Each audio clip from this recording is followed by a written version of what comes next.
Imagine this, it's late at night, and you're scrolling through the Weibo. A news video pops up. A woman is dragged by her hair out of a barbecue restaurant. She is kicked and beaten. This was the 2020 Tangshan assault case in China. But coverage and public attention quickly shifted focus to the victim herself. The comment section asked, why was she out so late? Was she dressed too provocatively? Is the news really just reporting the facts, or is it quietly shaping how we view female victims and acts of violence? This is precisely where Michel Foucault's theory of discourse and power comes in. When it comes to reporting on women victims, journalistic discourse is far from neutral. Through selective framing and repetition, it doesn't just describe the event, it constructs it.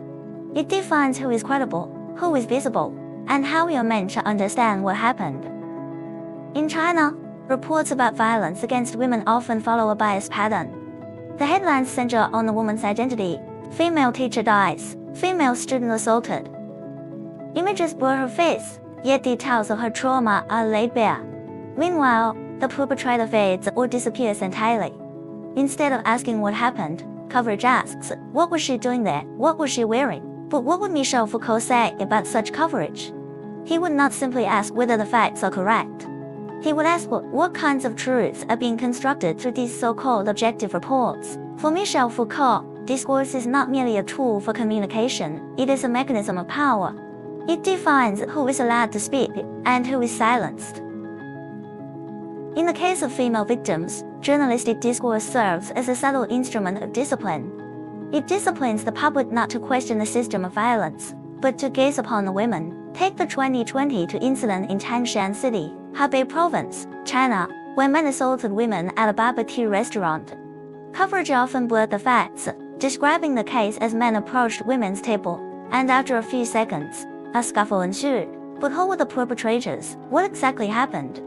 These essential questions were largely overlooked. Rather than critically examining the attacker's behavior, the journalism framed the violent incident as sexual harassment as a mere conflict, minimizing the severity of the crime and obscuring its true nature. As Michel Foucault reminds us, power operates not only through what is said, but through what is left unsaid. When the journalism fixates on a female victim while obscuring the structural violence behind the event, they silently reinforce a dangerous idea that violence against women is merely an individual tragedy, an isolated incident, rather than a symptom of deeper, systemic problems embedded in society. As Foucault mentioned in the book Discipline and Punish, power operates by making bodies visible. In this report, close-ups of violent scenes become a disciplinary gaze by exposing the female body to public. It showcases the woman's pain while obscuring the perpetrator's responsibility. Through sensory stimulation, it constructs women as passive recipients of harm. Therefore, the audience is led to overlook the deeper structural issues and accept fixed gender roles. Behind this gaze lies a deeper ethical dilemma in journalism. Foucault once observed that discourse is a mechanism of power.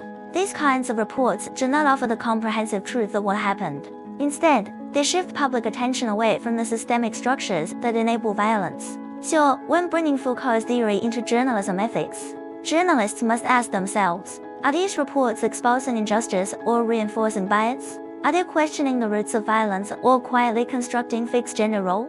As Foucault emphasizes, power is embedded in the repetition of norms. It shapes what we see as normal and what we label as exceptional. If wanting to change this narrative, it means shifting the lens from the female victim to the perpetrator. It means exercising restraint in depicting the details of female victims' suffering and focusing on narrative balance. The news is a producer of meaning. As Foucault argues, discourse constructs social norms through repetition.